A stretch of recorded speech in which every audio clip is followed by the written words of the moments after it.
Pai, é muito bom louvar o teu nome. Temos o privilégio de estar na tua casa, na tua presença, Senhor. Nós acordamos porque o Senhor renovou sobre nós as tuas misericórdias, e por isso não somos consumidos dia após dia, Senhor.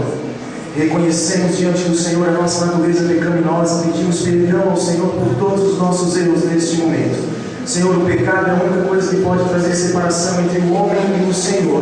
Por isso nós clamamos ao Senhor que venha sobre nós o teu perdão, Senhor, que nos faz, Senhor, livres para viver em harmonia contigo. E assim crendo, Senhor, que o Senhor é fiel e justo para nos perdoar os pecados e nos purificar de toda a injustiça, nós podemos entrar no Santo dos Santos e permanecer diante da tua presença, Senhor, como filhos e filhas amados e amadas do Senhor, que podem receber do Pai o carinho e os cuidados devidos, Senhor. Tomamos posse da tua palavra, dos cânticos ministrados, e assim crendo, Papai querido, nos abrimos para a tua palavra nesta hora, em nome de Jesus. Amém. Você pode abrir a tua Bíblia em Lucas capítulo 7. Vamos ler? Diz assim a palavra do Senhor. E depois de concluir todos estes discursos perante o povo, entrou em Cafarnaum, e o servo de um certo centurião, muito estimado, estava doente e moribundo. E quando ouviu falar de Jesus, enviou-lhe uns anciãos dos judeus, rogando-lhe que viesse curar o seu servo. E chegando eles junto de Jesus, rogaram-lhe muito, dizendo: é digno de que lhe concedas isto, porque ama a nossa nação. E ele mesmo nos edificou uma sinagoga. E foi Jesus com eles. Mas quando já estava perto da casa, enviou-lhe o centurião uns amigos, dizendo-lhe: Senhor, não te incomodes, porque não sou digno de que entres debaixo do meu telhado. E por isso, nem ainda me julguei digno de ir ter contigo. Dize, porém, uma palavra, e meu enviado sarará. Porque também eu sou homem sujeito à autoridade, e tenho soldados sob meu poder, e digo a este: vai, e ele vai, e ao outro: vem, e ele vem. E o meu servo: faz isto, e ele o faz. E ouvindo isto, Jesus maravilhou-se dele, e voltando-se, disse à multidão que o seguia: digo-vos que nem ainda em Israel tenho achado tanta fé. E voltando para casa, os que foram enviados acharam são o servo enfermo. Amém. Amém. Quero convidar você também a abrir o capítulo 20, também de Lucas, do 9 ao 18. Lucas 20, verso 9 ao 18. E começou a dizer ao povo a esta parábola: certo homem plantou uma vinha e arrendou a uns lavradores, e partiu para fora da terra por muito tempo. E no tempo próprio mandou um servo aos lavradores para que lhe dessem dos frutos da vinha, mas os lavradores, espancando-o, mandaram-o vazio. E tornou ainda a mandar outro servo, mas eles, espancando também a este, afrontaram, mandando-o vazio. E tornou ainda a mandar o terceiro, mas eles, ferindo também a este, o expulsaram. E disse o Senhor da vinha: que farei? Mandarei o meu filho amado, talvez vendo-o respeito. Mas vendo os lavradores, arrazoaram entre si, dizendo: este é o herdeiro, vinde, matemo-lo, para que a herança seja nossa. E lançando-o fora da vinha, o mataram. Que lhes fará, pois, o Senhor da vinha? Irá e destruirá esses lavradores, e dará a outros a vinha? E ouvindo eles isto, disseram: não seja assim. Mas ele, olhando para eles, disse: que é isso, pois, que está escrito? A pedra que os edificadores reprovaram, essa foi feita cabeça de esquina. Qualquer que cair sobre aquela pedra ficará em pedaços, e aquele sobre quem ela cair será feito pó. Amém. Queridos, eu quero que a gente converse um pouquinho hoje a respeito também de autoridade, mas agora a respeito da autoridade delegada. Tá? Ontem nós conversamos um pouco e nós vimos a necessidade que nós temos como igreja e como filhos e filhas do Senhor de estarmos sujeitos e submissos à autoridade do Senhor. Amém? E essa é talvez a tarefa mais fácil Porque nós estamos aqui e entendemos que o Senhor é o Senhor das nossas vidas, e sendo assim nós não devemos ter tanta dificuldade em nos sujeitarmos a Ele. Entendemos que Ele é acima de nós, né? Que Ele é Deus Todo-Poderoso, e assim sendo também reconhecemos as nossas fraquezas e limitações. Logo nós percebemos que há a necessidade de estarmos sujeitos a esse Deus. Não é isso? Amém. Amém. Amém. Só que a mesma palavra do Senhor nos diz que toda a autoridade é delegada pelo Senhor. E que não existe nenhuma autoridade que não seja por permissão desse nosso Deus. A nossa maior dificuldade, talvez, seja reconhecer nos outros a autoridade que é delegada pelo Senhor. O que aconteceu aqui é que esses lavradores, eles não tinham a capacidade de reconhecer a autoridade que havia sido delegada. Eles eram empregados, eles eram servos, eles estavam ali cuidando de uma terra que não era deles, cuidando de um negócio que não era deles, que havia sido arrendado, mas que não era deles. Então, o dono daquela terra, ele envia alguns servos dele para que tragam frutos daquela terra. E o que acontece é que ele envia um, envia dois, envia três, envia o próprio filho, e aqueles servos não conseguem reconhecer que aqueles homens que foram enviados, na verdade, não são simplesmente homens, eles são homens delegados pelo dono da terra para que trouxesse daquela terra os frutos que pertenciam ao próprio dono da terra. E no caso contrário, como nós vemos em Lucas capítulo 9, o centurião, ele tem um comportamento completamente diferente. Ele chega para o próprio Jesus e, em meio a um caso de enfermidade, ele diz assim: olha, eu não sou digno que o Senhor entre na minha casa, sob o meu teto. Eu reconheço o teu poder e a tua soberania. Então, basta uma simples palavra do Senhor, que eu, como sou um homem sujeito à autoridade, e também tenho servos, e também tenho homens que estão sob a minha autoridade, eu reconheço a autoridade do Senhor. E eu entendo que uma simples palavra do Senhor, Jesus, é significante e pode muito bem trazer a cura sobre meu servo, sem que seja preciso que o Senhor chegue até a minha casa. São dois casos completamente diferentes. No caso do centurião, ele diz assim: eu sou um homem sujeito à autoridade, ou seja, eu sei o que significa estar sob a autoridade, sob os cuidados de alguém, e eu sei que quando alguém está sob a minha autoridade, essa pessoa também se submete à minha autoridade. Este homem sabia exatamente o que significava estar sob a autoridade de alguém, estar obediente a alguém, e também sabia que uma palavra com relação ao dono da terra significa muito mais do que simplesmente a presença daquele dono. O que aconteceu com os lavradores é que eles, assim como nós, muitas vezes não conseguimos perceber que o Senhor delega a autoridade e nós devemos estar sujeitos a essa autoridade. Nós devemos obediência às autoridades que são constituídas pelo Senhor. E o Watchman também tem uma frase muito interessante. Ele diz que se nós realmente conhecêssemos e estivéssemos sujeitos à autoridade divina, nós teríamos a capacidade de nos sujeitarmos às autoridades que foram constituídas pelo próprio Deus. Porque o segredo de tudo não é em quem a autoridade foi colocada. O segredo é que alguém, no caso o nosso próprio Deus, colocou sobre essa pessoa a autoridade. Não importa se foi em mim, não importa se foi nele, não importa se foi nela, não importa em quem está colocada a autoridade.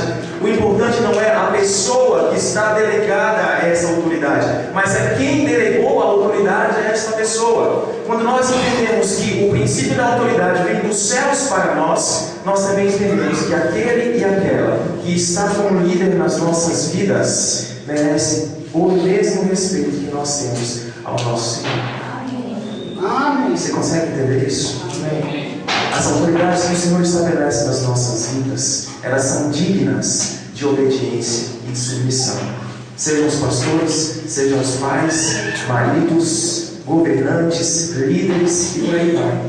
Se o Senhor estabelece alguém como liderança, como autoridade sobre as nossas vidas, nós devemos estar sujeitos a essa autoridade.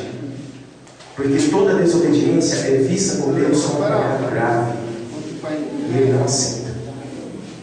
Então, a partir de hoje, se assim não acontecia, Nós, como igreja, devemos observar da seguinte forma: não importa a quem o Senhor delegou a autoridade, o importante é que a autoridade veio dele para o povo de Deus através de alguém. Através de alguém. Amém? Amém. Vamos orar? Vamos orar? Vamos.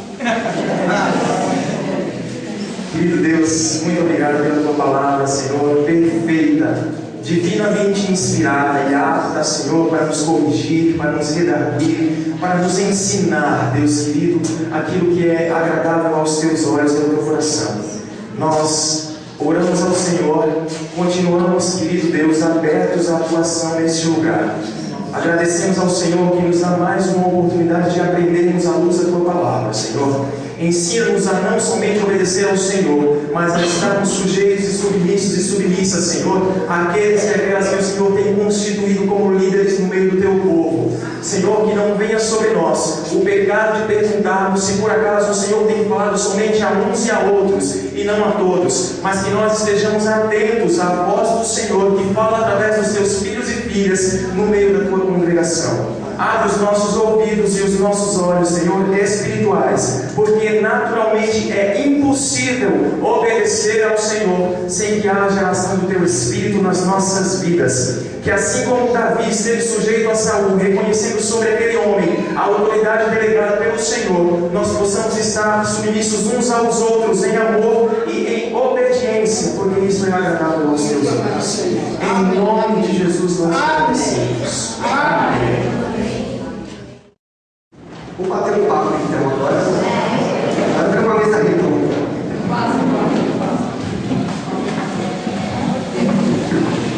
Bom dia. Bom dia. Espero que todos estejam animados. A primeira noite eu falei que Jesus, ele foi necessário a morte dele porque por natureza nós somos desobedientes. Então, naturalmente, a gente é desobediente.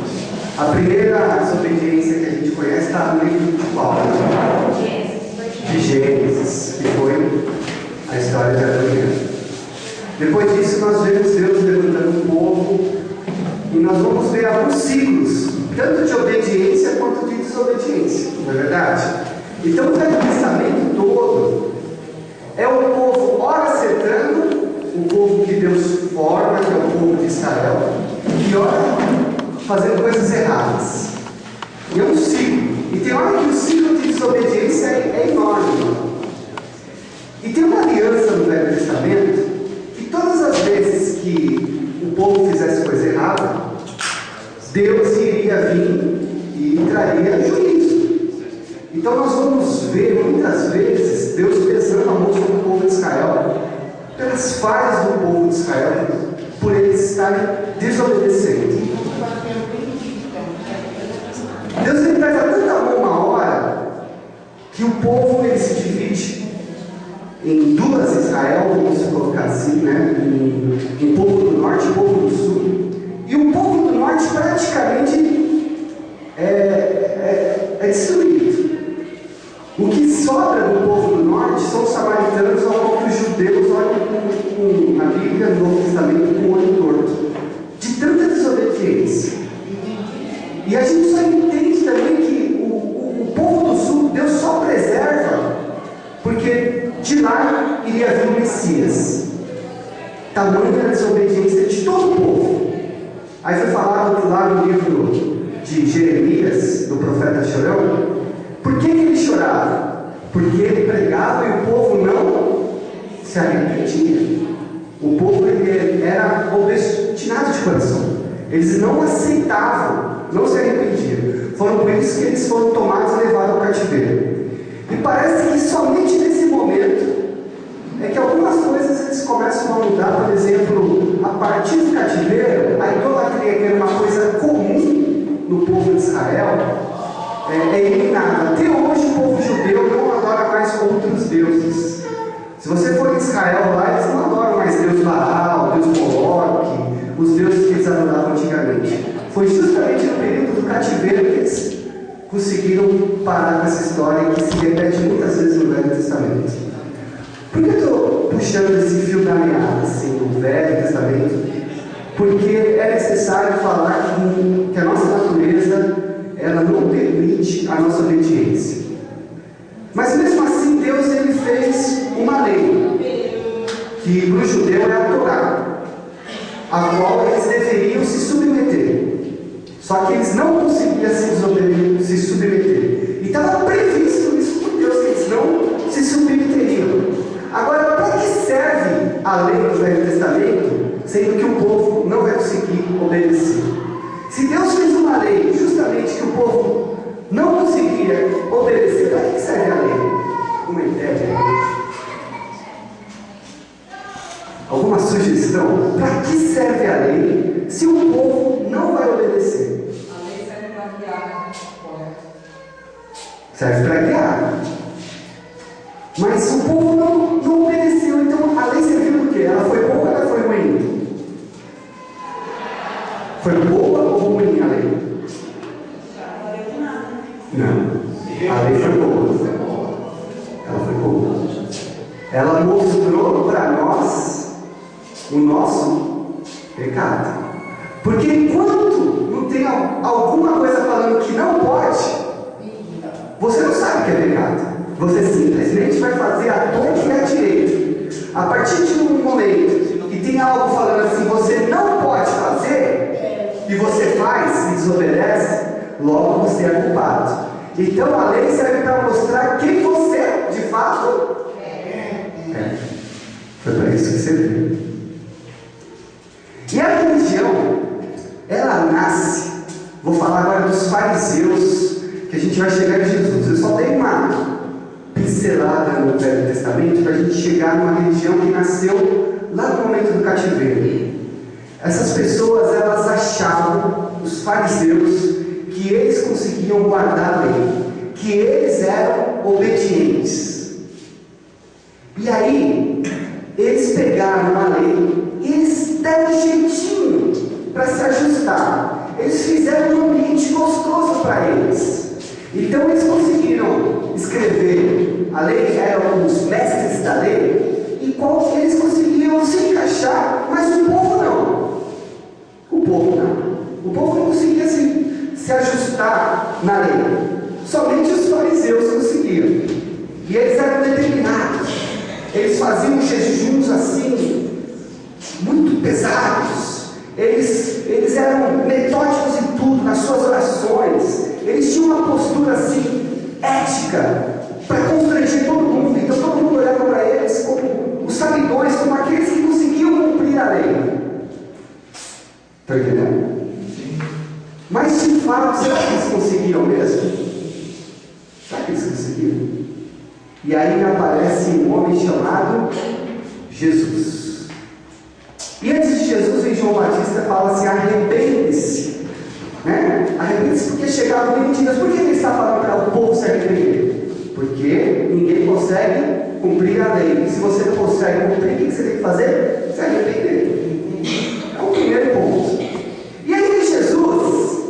E eu gostaria de falar da obediência a partir de Jesus. Como que Jesus via essa questão da lei? E como Jesus via essa questão da obediência? E eu vou usar Jesus como uma chave hermenêutica. O que significa isso? Eu vou falar assim: olha, a Bíblia aos olhos de Jesus. Como Jesus via essa questão da obediência? Porque para nós é muito importante isso. Porque nós somos cristãos, nós somos o povo de Jesus. Se nós entendermos como Jesus enxergava a questão da obediência, a gente pode avançar muito. Então o primeiro ponto foi aquele dia: todo mundo é desobediente, por isso Jesus foi necessário.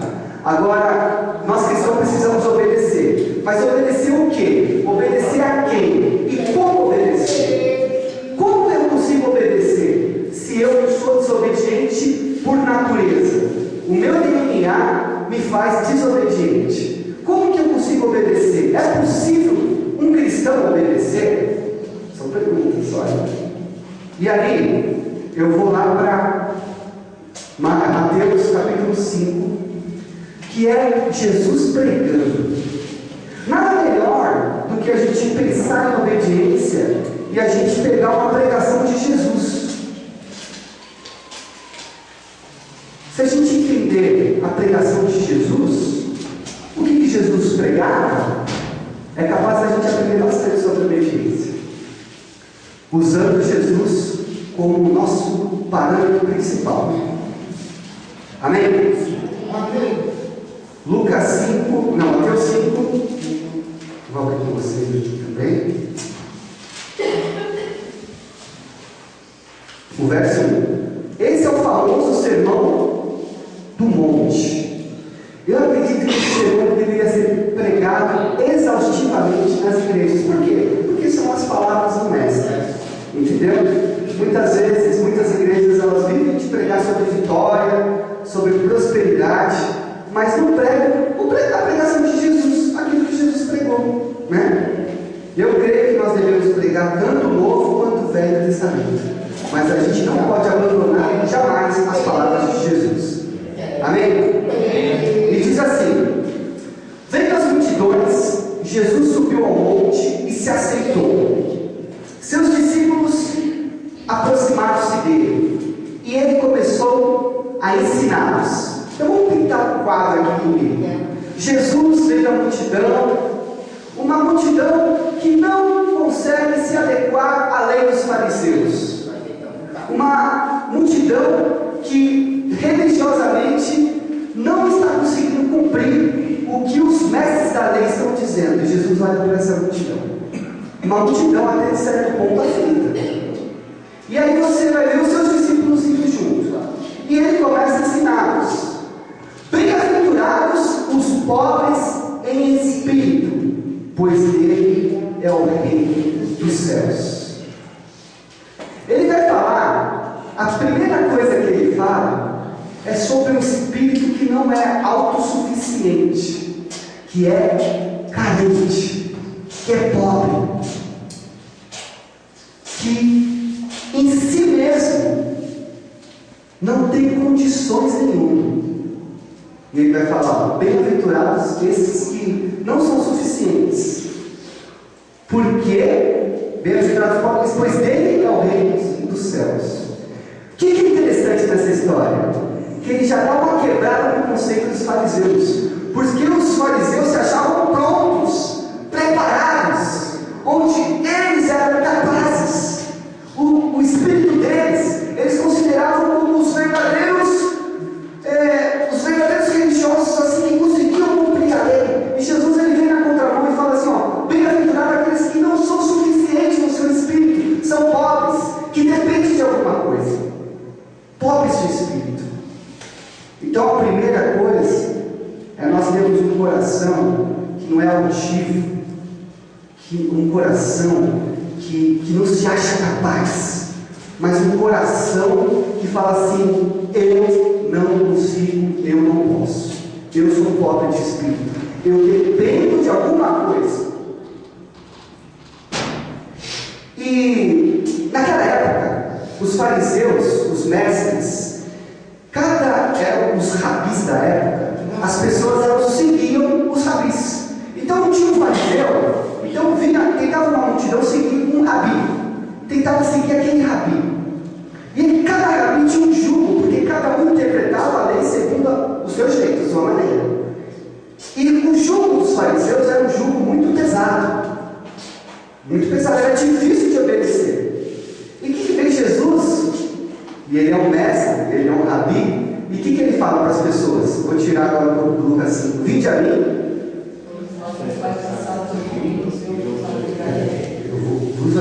Isso é o nosso contexto da religião da época.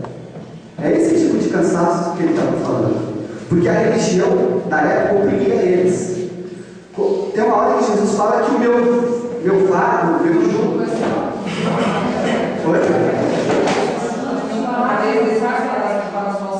Isso.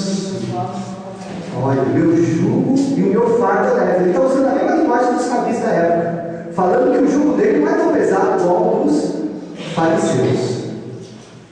Interessante isso, né? Agora vamos continuar. Bem-aventurados que choram, pois serão consolados. Bem-aventurados os humildes, pois eles receberão a terra por herança.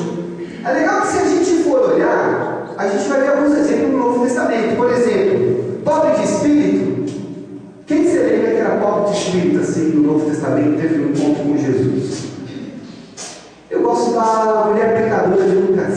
7, Jesus está na mesa com o fariseu, e o fariseu todo pomposo, não soube nem receber Jesus.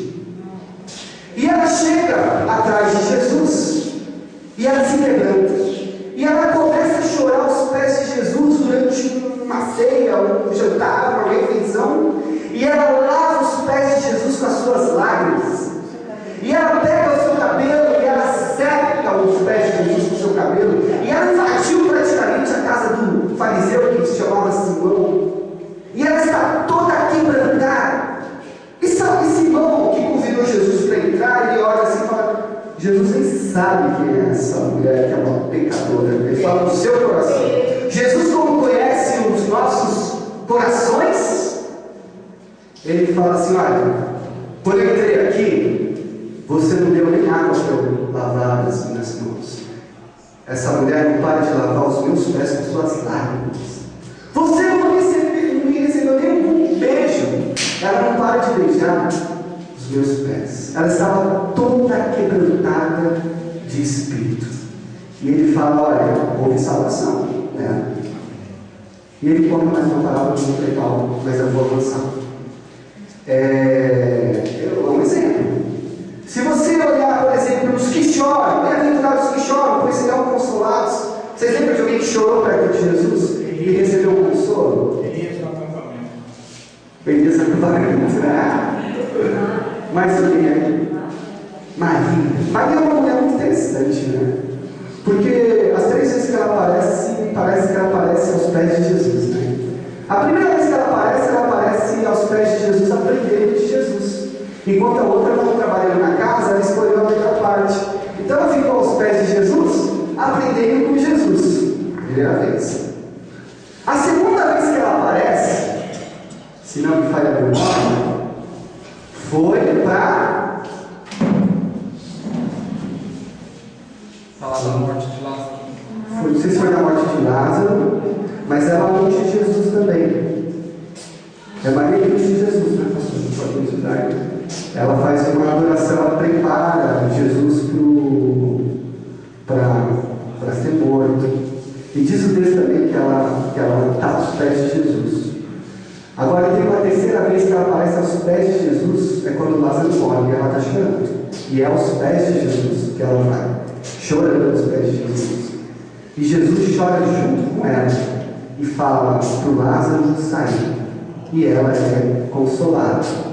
Então, na crucificação também ela chora, né? Então, ela chora. Eu sei que ela aparece, que agora eu não lembro, mas as 3 vezes diz que ela está aos pés de Jesus. Isso é muito interessante, porque o nosso olhar de Jesus tem que ser de baixo para cima, né? Sempre aos pés dele. Bem-aventurados que têm fome e sede de justiça, pois serão satisfeitos. Eu acho muito legal isso, né? Fome e sede de justiça. Bem-aventurados os humildes, pois eles receberão a terra por herança. Eu gosto da viúva pobre que oferta uma moeda, né? Bem-aventurados que têm fome e sede de justiça, pois serão satisfeitos. Bem-aventurados os misericordiosos, pois obterão misericórdia. Misericordioso. Como que a gente pode definir o misericordioso, né? Isso daí, pastor. Vamos dar uma definição. O que é misericórdia? Vou deixar o povo participar. o exemplo de misericordioso foi Barnabé. É legal que o misericordioso ele está justamente com aquelas pessoas que ninguém quer, né? A pessoa misericordiosa, ela muitas vezes ela vai ter misericórdia de quem você acha que não merece misericórdia. O samaritano foi misericordioso, eu coloquei até aqui como exemplo. Um bom samaritano. Paulo intercedendo junto a Filemão por Onésimo. Extremamente misericordioso.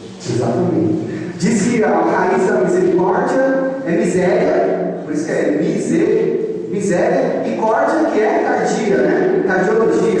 Então, toda vez que você está pedindo misericórdia, você está falando assim: Deus, vê a miséria do meu coração. Né? Bem-aventurados puros de coração, pois verão a Deus. Você conhece alguém puro de coração, gente? Aqui já começa a desenhar uma coisa que eu quero mostrar para vocês.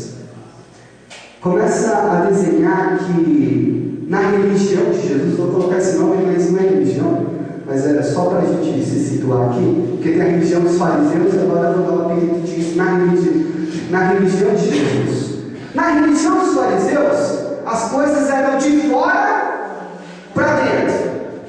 Agora, na religião de Jesus, a gente percebe que as coisas é como? Os puros de coração, de dentro para fora.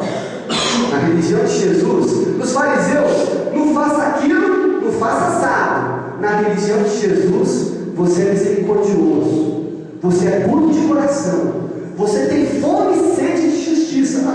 A fome e a sede vem da onde? Vem de dentro. O choro vem da onde?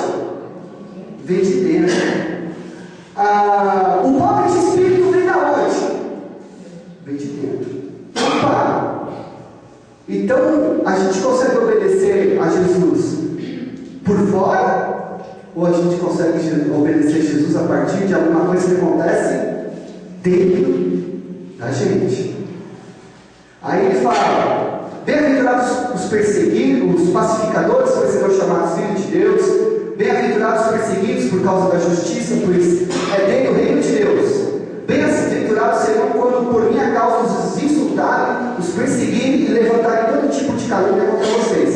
Ele já estava preparando os seus discípulos para uma grande perseguição que viria. Alegre-se, regozije, porque grande é a sua recompensa no céu, pois da mesma forma perseguiram os profetas que viviam antes de vocês. Vai falar agora de uma questão da natureza daqueles que seguem a Jesus. Vocês são. É uma questão antológica. O que é uma questão antológica? Que diz a respeito do nosso ser, aquilo que a gente é, a nossa identidade. Ontológica. Ontológica. Desculpa aí, da coleção. Vocês são o sal da terra. Mas se o sal perder o sabor, como é restaurado? Não servirá para nada, exceto para ser jogado fora e pisado pelos homens. Vocês são a luz. Você é a luz. É uma questão do ser, o que você é como cristão. Não se pode esconder uma cidade construída sobre um monte. E também ninguém acende uma candeia e coloca debaixo de uma vasilha. Ao contrário, coloca no lugar apropriado. E assim ilumina a todos que estão na casa. Assim brilha a luz de vocês diante dos homens, para que vejam as suas boas obras. Então o negócio ele começa dentro, mas ele explode para onde? Para fora. A diferença de nós cristãos é que a nossa boa obra, ela não está condicionada a exatamente nada, a simplesmente ao nosso amor. Porque se não for por amor, as nossas boas obras, ela vai ser por nós mesmos. Ela vai ser porque a gente está querendo conseguir alguma coisa. O cristão ele faz boas obras porque ele é bom, porque ele ama, porque ele foi transformado de dentro para fora. Não pense, agora vem a coisa que vai explodir a nossa cabeça. Estão preparados? Ele vai falar assim, olha. Lembra da lei do Velho Testamento? Que foi dada por Moisés, que é a Torá, como o povo deveria obedecer? Você lembra dessa lei? Essa lei, ela ainda é vigente ou não? É uma pergunta complicada.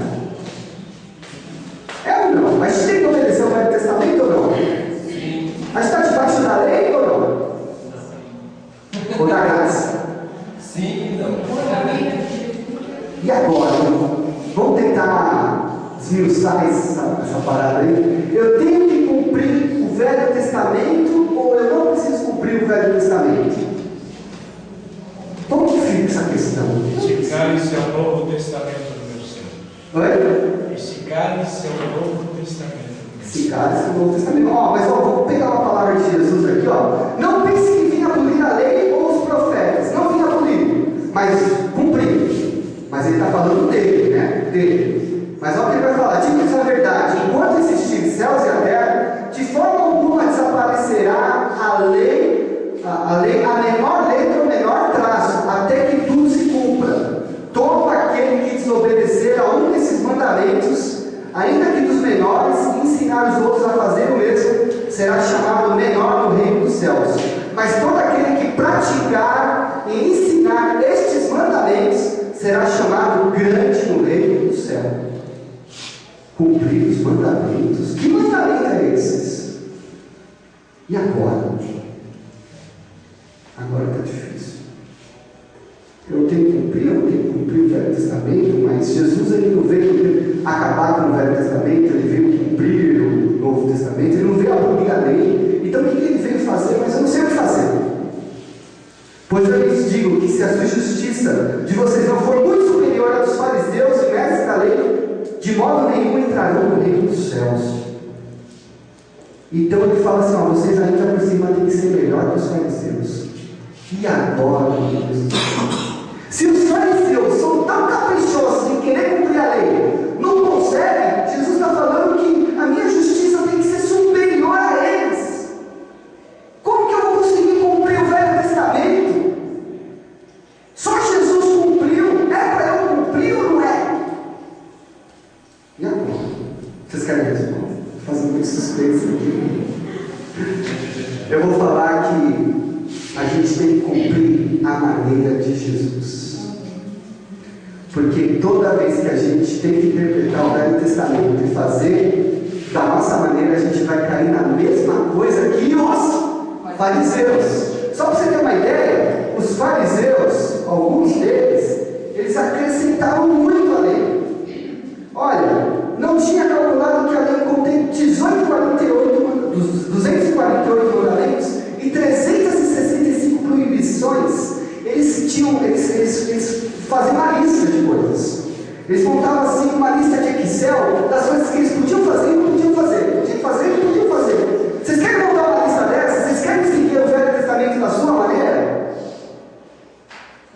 Vai dar uma glória. Vocês não vão conseguir ter uma justiça maior do que os fariseus. Como que a gente consegue cumprir a moral do Velho Testamento, aquilo que Deus queria? Sabe por que a gente não consegue? Porque a gente não tem capacidade de interpretar a vontade de Deus. Nós. Em outras palavras, toda vez que a gente tem que interpretar o Velho Testamento segundo o nosso raciocínio, a gente vai cair no farisaísmo, numa religião. A gente vai transformar tudo numa religião. E existe muitas assim. Muitas igrejas assim, extremamente religiosas, porque deixaram de olhar a palavra segundo os olhos de Jesus. Vocês estão entendendo? Então, Jesus ele cumpre a lei, porque ele consegue interpretar a lei, porque ele é Deus. Ele entende exatamente aquilo que Deus quer.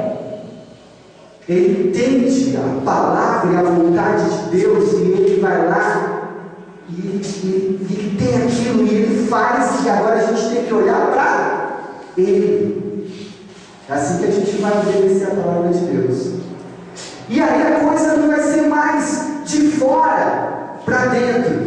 E aí eu gostaria que vocês lessem um versículo comigo, que está lá em Jeremias capítulo 33, deixa eu ver se é isso mesmo. Parece que ele colocou o versículo no capítulo. Senão a gente vai ter que caçar depois.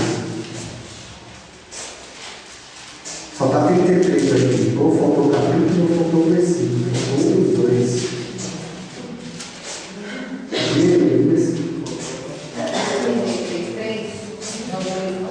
Versículo 3, alguém quer?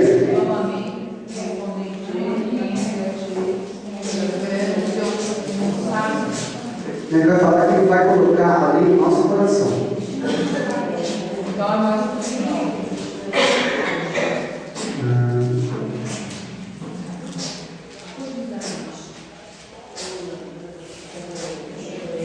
Eu acho assim. Mas eu vou ler para vocês. Está na palavra, tá? Vocês confiram? Está na palavra. Está assim, ó. Esta é a aliança que farei com a comunidade de Israel.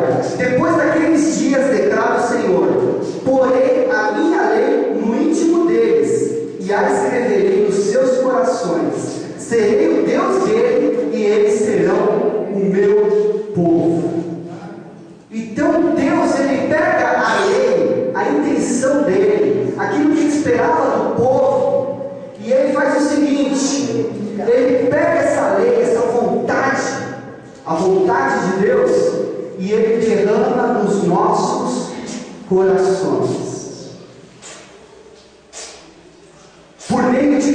faz isso? Por meio de quem ele faz isso? Por meio de Jesus, mas por meio de quem? Quem Jesus coloca dentro da gente? O Espírito Santo. O Espírito Santo, ele traz a intenção de Deus dentro da gente. Aquilo que Deus tem para nós. 31, 33. 31, 33. Vamos lá ler então. Quero que alguém leia uma voz bem bonita para a gente perceber isso aí. 31, 33.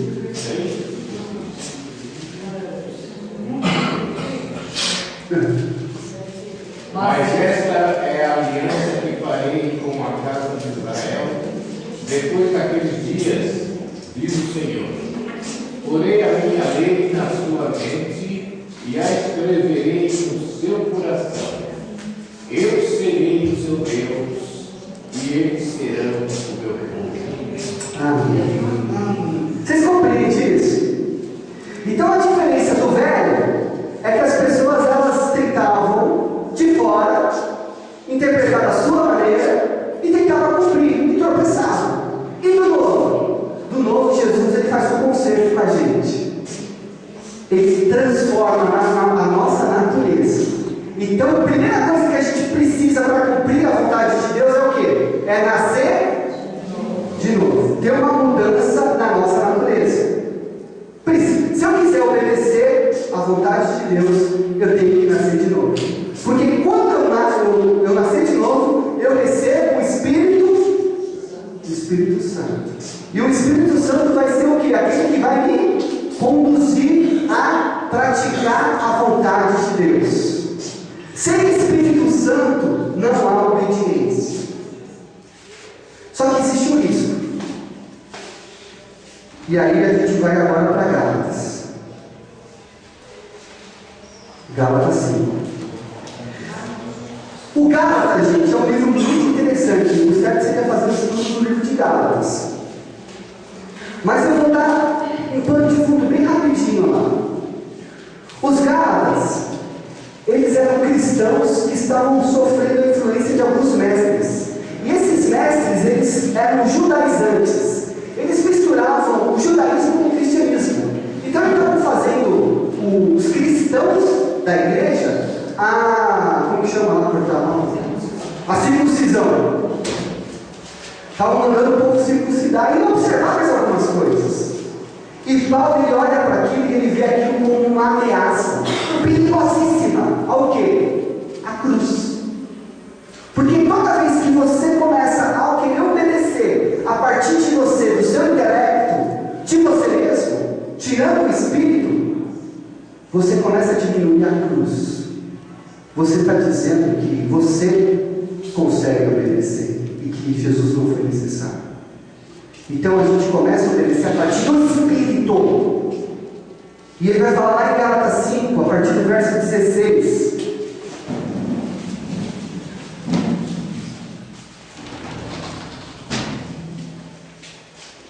Diz assim: por isso digo, vivam pelo Espírito, e de modo nenhum satisfarão os desejos da carne, pois a carne deseja o que é contrário ao Espírito, e o Espírito o que é contrário à lei, à carne. Eles estão em conflito um com o outro, de modo que vocês não fazem o que desejam. Mas se vocês são guiados pelo Espírito, não estão debaixo da lei. Por quê? Porque a vontade de Deus já vai estar dentro de você. Ora, as obras da carne são manifestas: imoralidade sexual, impureza e libertinagem, idolatria e feitiçaria, ódio, discórdia, ciúmes, ira, egoísmo, dissensões, facções, tudo coisa que parte de dentro da gente. Porque o nosso problema não é o que eu faço, o problema é o que eu sou. O que eu sou. Porque eu posso ser bem bonitinho dentro de uma religião. Eu consigo fazer uma religião onde a gente fica todo mundo se dando bem aqui, e todo mundo crente, assim, ó, cantando com a mão levantada, onde todo mundo se agrada. Mas aquilo que Jesus vem fazer é lá dentro. E aí não dá para esconder de Jesus.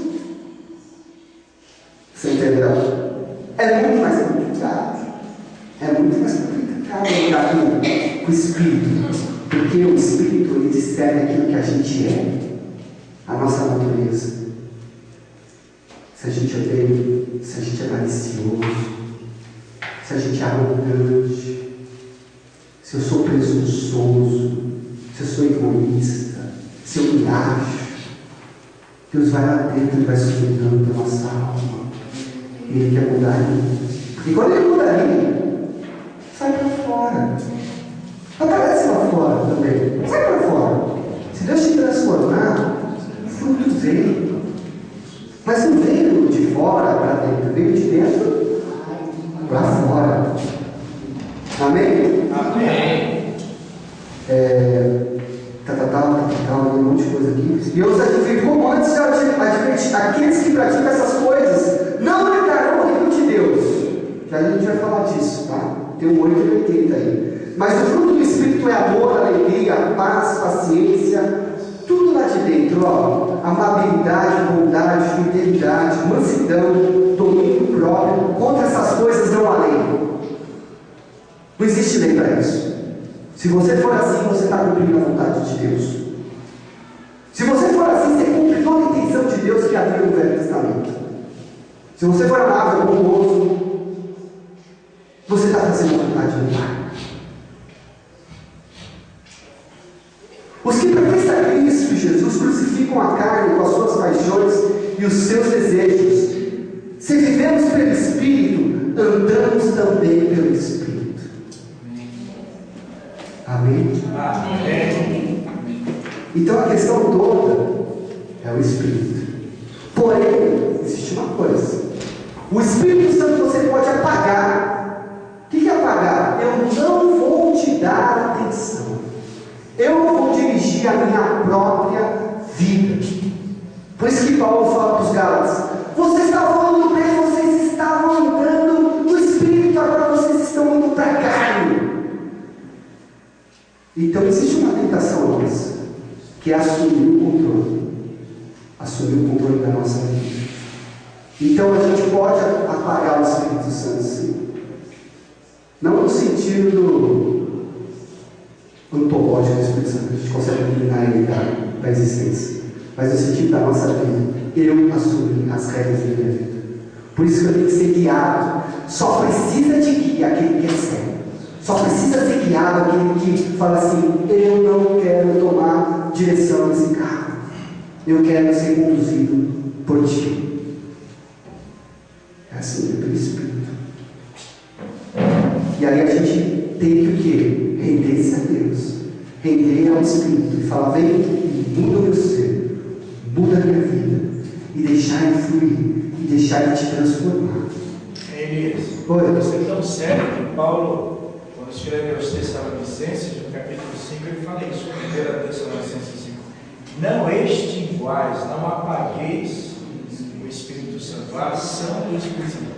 Do ponto de vista da existência dele, como você falou, ele não pode ser apagado, mas a ação dele nas nossas vidas, através do pecado, da desobediência, de não seguir as orientações de Deus, ele pode ser apagado das nossas vidas, a sua atuação. Exatamente. Isso que você colocou, isso é muito importante. E às vezes a gente esquece disso, porque pensa: fui salvo. Exatamente. Esse foi o problema da igreja de Gálatas, que eles estavam voltando, principalmente com as regras, com as leis, com a religião, o espírito da religião. O espírito da religião vai te colocar você no centro, como você é capaz. E a gente, por isso que tem que submeter, reconhecer o nosso pecado, se arrepender, deixar a gente pequeno nessa história, crucificar essa carne. É um negócio trabalhoso, mas tem que ser falado. Você entendeu? Porque senão fica uma coisa bonitinha, uma coisa que a gente se adequa. E todo mundo está sorrindo um para o outro porque a gente conseguiu criar o nosso ambiente seguro religioso, o nosso sistema. Só que não às vezes é o sistema do Espírito. Porque Deus ele quer chacoalhar qualquer sistema humano e colocar ele no centro da nossa vida e da nossa história. E deixar que ele faça. Eu tenho um desejo muito grande de ser missionário, né?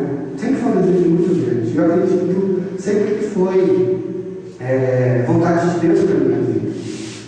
E Se eu repetir coisas do ano passado, tudo bem, tá, gente? Que eu não sei o que eu falei, então não falo de novo. Mas eu fui 2 vezes para lá, para Portugal. Eu levei, a primeira vez fui sozinho, fiquei 1 mês, depois eu levei minha esposa e meus filhos.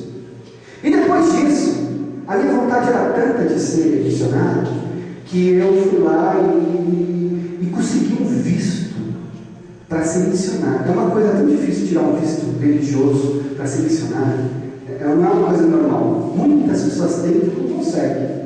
Eu consegui. O que acontece? O seminário lá do Betel, que eu fiz do Betel de Portugal, eles mandaram uma carta me convidando.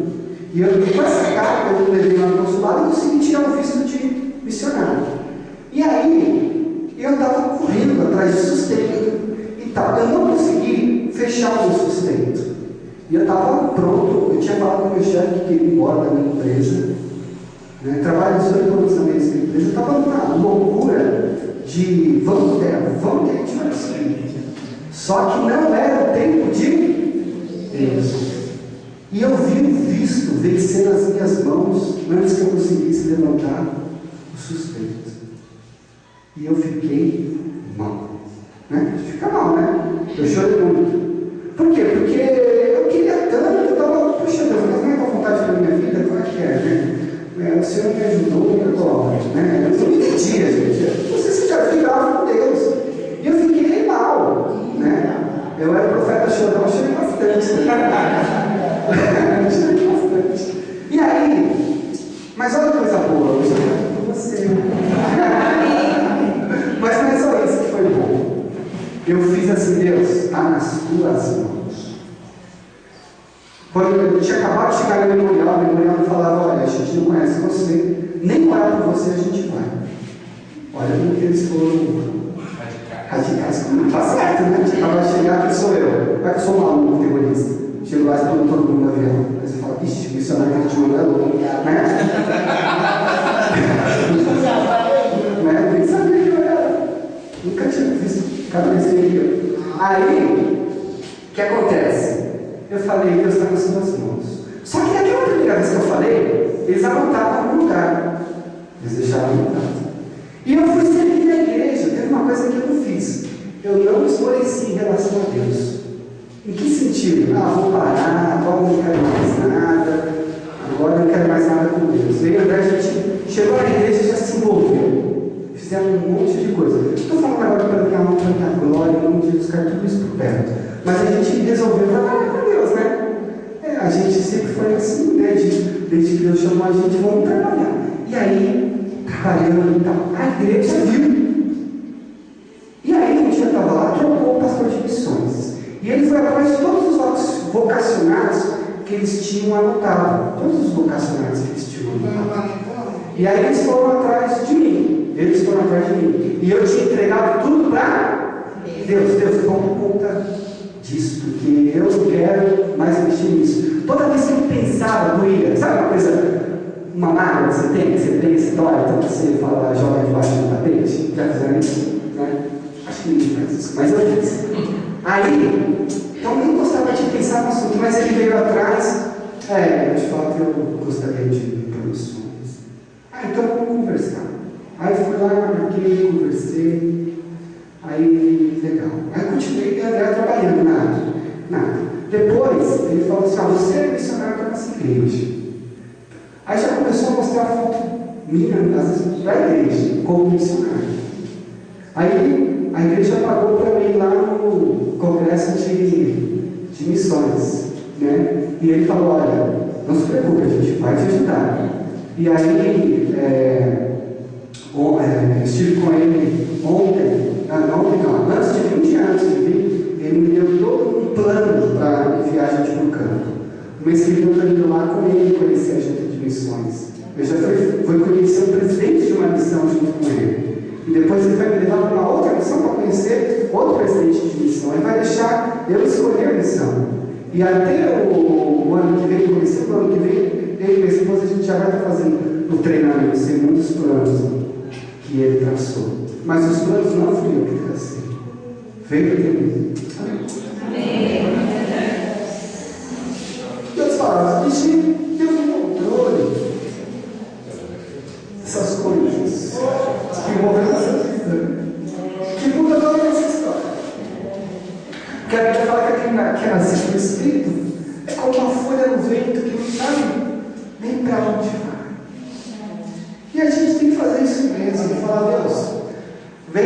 obrigado. Aquela suada que eu gosto de ter nada. Então, ele recebeu uma boa notícia. A Betânia vai me mandar para Portugal na tua posse, né? E ó, mas eu fico assim preocupado de falar, aí eu vou falar, isso é pecado. Já falo assim, olha, eu tenho aquilo de falar, vai que não dá certo. Já estou com medo, porque Deus está sendo muito gracioso comigo. Mas eu quero ir lá para o Betel antes e falar, gente, eu vou te ensinar. E eu quero que vocês sejam uma igreja parceira em oração, né? E que vocês olhem pela minha família, pela minha vida, que é o maior laço que eu quero é esse. Amém? Amém? E aí, foi isso. Eu queria ler mais um verso de João 14, 26.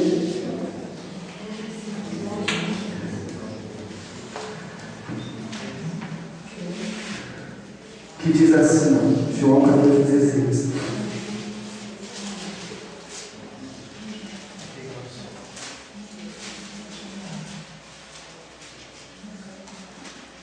Mas o conselheiro, o Espírito Santo, que o Pai enviará em meu nome, lhes ensinará todas as coisas e lhes fará lembrar tudo que eu lhe disse. Amém? Amém. Só para reforçar ainda mais o papel do Espírito Santo nas nossas vidas.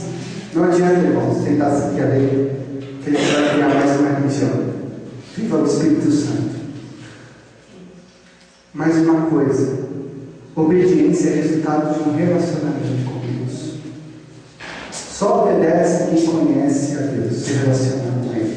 Amanhã eu vou tratar disso assim. A gente vai se aprofundar nesse negócio de relacionamento. Mas eu queria deixar alguns versículos. Por exemplo, João 15, no verso 12.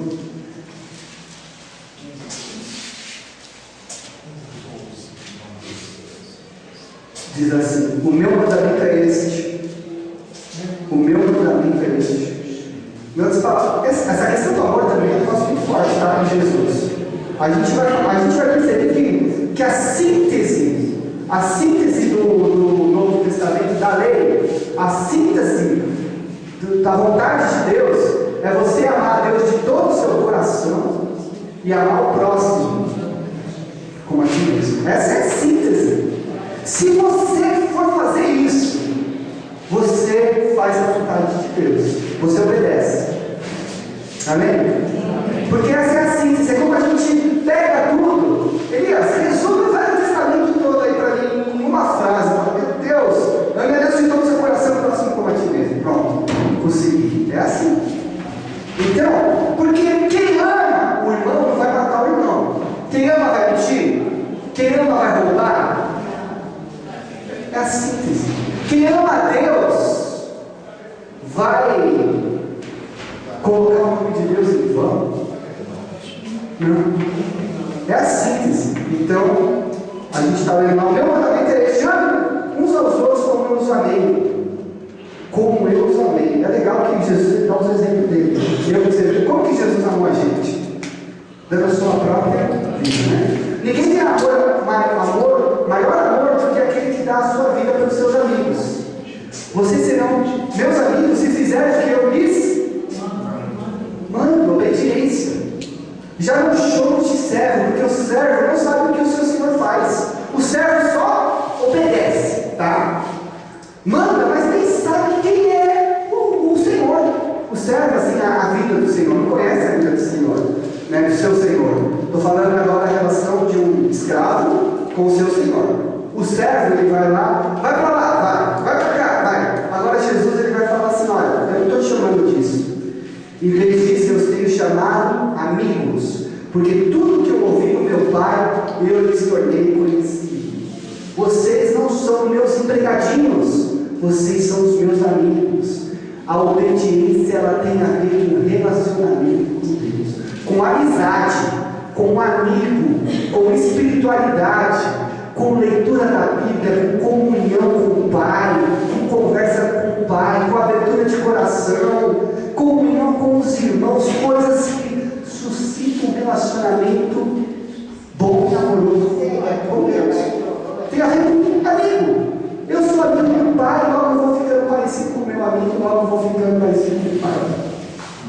Porque é engraçado esse negócio de amigo, né? Amigo, ele entra na nossa vida e ele muda o trejeito nosso, ele acrescenta alguma coisa. Então eu tenho um amigo que gosta muito de cinema argentino. Aí ele ensina os filmes argentinos, aí eu começo a assistir os filmes argentinos e falo, nossa, que legal, os filmes argentinos é muito bom. Aí ele vai embora da minha vida, mas eu continuo assistindo filme argentino, porque o filme eu gostei, acrescentou, aqui também acrescentou alguma coisa. E aí vem outro que acrescenta alguma coisa. E aí quando a gente tem amigos, a gente vai aprendendo com os nossos amigos e vai formando também o nosso caráter. Quando a gente é amigo de Deus, a gente pega os trejeitos de Deus e Deus faz parte da nossa formação do nosso caráter. Por isso que a gente tem que ser amigo do Pai, amigo de Deus. Porque Deus é pessoal, é uma pessoa, tem vontade, fala, ouve. É o nosso amigo que está vivo e quer falar com você hoje. Amém? Amém. Vou terminar, porque estou sentindo um amém forte do pastor. Amém! Não, o amém forte é concordância da Mas eu vou terminar. Não, está gostoso. Tá gostando? Em relação a ele falar sobre uma dicotomia. O que é uma dicotomia? João, ele tem uma coisa assim, ou você está na luz ou você está nas trevas. Né? A árvore tem que dar fruto, se não der fruto tem que ser cortada. Em outras palavras, agora eu vou assustar vocês. Gente, ou vocês vivem pelo Espírito, ou você está fora. Ou você está com Deus, ou você está com... É uma coisa ruim. É uma coisa assim, como João, se você olhar o livro de João, ele é cheio dessas. Ele é cheio dessas. Aquele que é de Deus não vive na prática nunca. A coisa é assim. Então, ou a gente já está sendo transformado, gente, ou a gente está caminhando com Deus. Se não está acontecendo nada na nossa vida, você só está piorando, meu amigo, reveja a sua vida agora. Reveja a sua vida agora. Se quebranta ali, ora a Deus, fala, Deus vem transformar em Cristo. Porque às vezes você não está com Ele. E quem não está com Ele só presta para ser. E agora eu vou terminar com o final, que é o semifinal, João 14:15. Semifinal. 14:15. Alguém lê aí, um versículo pequenininho, mas tão profundo. Se me amares, guardareis os meus mandamentos. 14:15. 14 para mim, Pedro. 14 não, João 14:15. Se me amares, isso reforça que é uma questão de amor. Quem ama, obedece. Quem ama, obedece. E agora eu vou terminar, falar que obedecer é um caminho feliz. Porque Jesus, quando ele está falando o que ele espera de nós, no seu sermão, ele usa a frase bem-aventurados. E bem-aventurados são os felizes. E quem obedece, quem vive a religião de Jesus, como eu criou ali, é aquele que vai ser feliz. A gente vive uma ditadura na felicidade do mundo. Né? Magazine Luiza, lugar de gente feliz, é isso? Vamos assim,